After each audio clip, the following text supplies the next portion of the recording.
Assalamualaikum warahmatullahi wabarakatuh.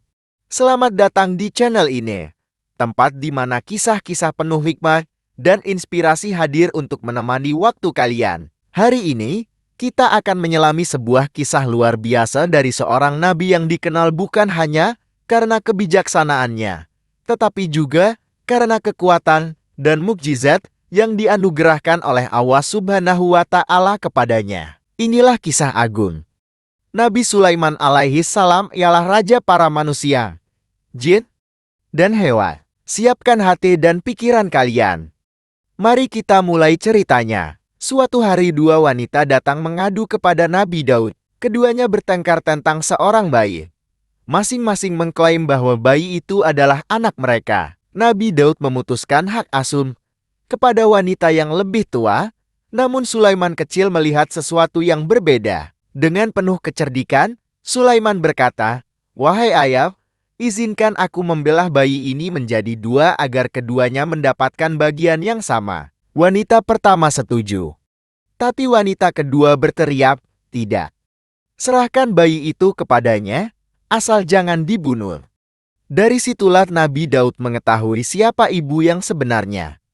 Inilah tanda awal kebijaksanaan Sulaiman. Setelah wafatnya Nabi Daud, Sulaiman diangkat menjadi nabi sekaligus raja atas Bani Israel. Allah memberikan kepadanya kekuasaan yang tak tertandingi, kerajaan yang agung, bala tentara dari manusia, jin, dan hewan, serta kemampuan berbicara dengan binatang dan memahami bahasa mereka. Suatu hari, Nabi Sulaiman memanggil pasukannya, barisan manusia, jin, dan burung. Ketika mereka berjalan melewati lembah semut, seekor semut kecil berkata kepada kawan-kawannya, "Masuklah ke dalam sarangmu, agar kalian tidak terinjak oleh pasukan Sulaiman tanpa mereka sadari." Mendengar itu, Nabi Sulaiman tersenyum dan berdoa, "Ya Tuhanku, berilah aku kekuatan untuk bersyukur atas nikmat-Mu." Allah memberikan Nabi Sulaiman kekuatan luar biasa.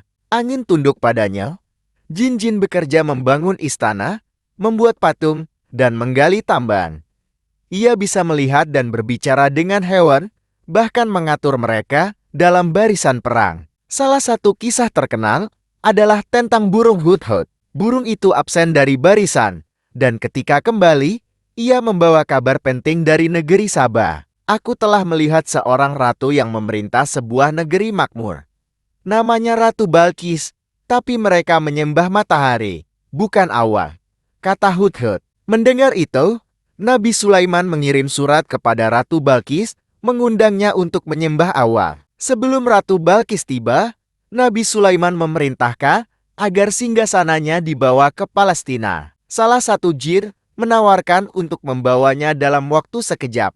Namun ada seorang hamba yang memiliki ilmu dari kitab, dan ia berkata, "Aku akan membawanya sebelum engkau memejamkan mata." Seketika itu, singgasana Ratu Balkis sudah berada di hadapan Nabi Sulaiman. Ketika Ratu Balkis tiba, ia disambut dengan istana yang lantainya terbuat dari kaca bening. Ia mengira itu air dan mengangkat pakaiannya agar tidak basah.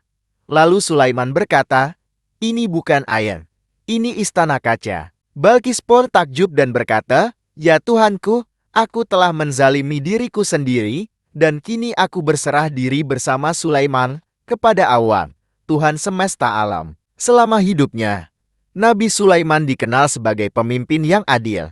Ia menegakkan hukum tanpa pandang bulu, memperlakukan manusia dan makhluk lainnya dengan kasih sayang. Namun sebagaimana semua manusia, ajal pun datang. Dikisahkan bahwa ketika Nabi Sulaiman sedang mengawasi para jin membangun bangunan, ia wafat dalam posisi berdiri bersandar pada tongkatnya.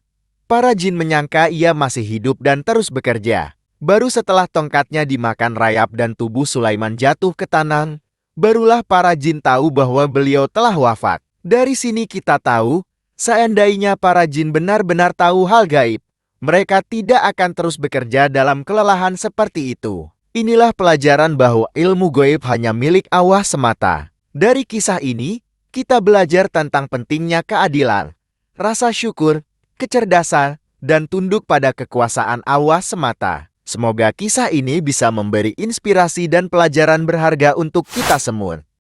Jangan lupa untuk like, komentar, dan subscribe ya, agar tidak ketinggalan kisah-kisah penuh hikmah lainnya. Sampai jumpa di kisah selanjutnya. Wassalamualaikum warahmatullahi wabarakatuh.